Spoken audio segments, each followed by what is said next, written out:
ഇതിൻ്റെ പ്രത്യേകത എന്നാ?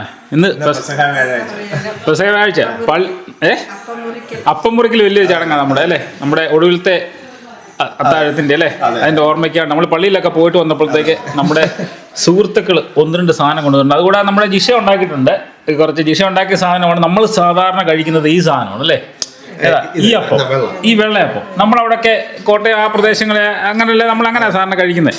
പക്ഷേ നമ്മുടെ സുഹൃത്തുക്കൾ ഉണ്ടായിക്കൊണ്ടോ, നമ്മുടെ ജിറ്റോയും എൽസിനൊക്കെ ഉണ്ടായിക്കൊണ്ടോ സാധനം വേറെയാണ്. ഇത് കണ്ട്, ഇത് ഞാൻ ആദ്യമായിട്ട് ഈ അപ്പം കാണുന്നത്. കാണുമല്ലേ, അത് ഓരോ സ്ഥലത്ത് ഓരോ പ്രത്യേകത അല്ലേ. അതുപോണക്ക് ഇതും ഈ റോട്ടിയൊക്കെ പോകണമെങ്കിൽ ഇരിക്കുന്ന ഓണക്ക് തരാം അപ്പം അല്ലേ, ചുട്ടെടുക്കുക. സത്യം പറഞ്ഞു കഴിഞ്ഞാൽ ഇത് നമ്മുടെ ഈ അപ്പം മുറിക്കാന്ന് പറഞ്ഞാൽ പ്രായമുള്ള ആൾക്കാരാണ് സാധാരണ പ്രാർത്ഥിച്ച് മുറിക്കും. നമ്മുടെ ഒരു അല്ലേ, പപ്പായമ്മയാണ് മുറിക്കേണ്ടത്. പക്ഷെ അവർ അൺഫോർച്യുനേറ്റ്ലി വരാൻ താമസിക്കും. അതുകൊണ്ട് നമ്മൾ തന്നെ ബിബിനാണ് മൂത്തത്, അതുകൊണ്ട് ഈ മുറിക്കാൻ അല്ല ഞാൻ തന്നെ മുറിച്ചാക്കാം അല്ലേ, ഞാനാണ് വീരക്കാട് മൂത്ത്. അപ്പോൾ ഇത് കൊണ്ടു തന്ന സുഹൃത്തുക്കൾക്കെല്ലാം വരാൻ നന്ദി. അപ്പോൾ എല്ലാവർക്കും പെസഹായുടെ ആശംസകൾ അല്ലേ.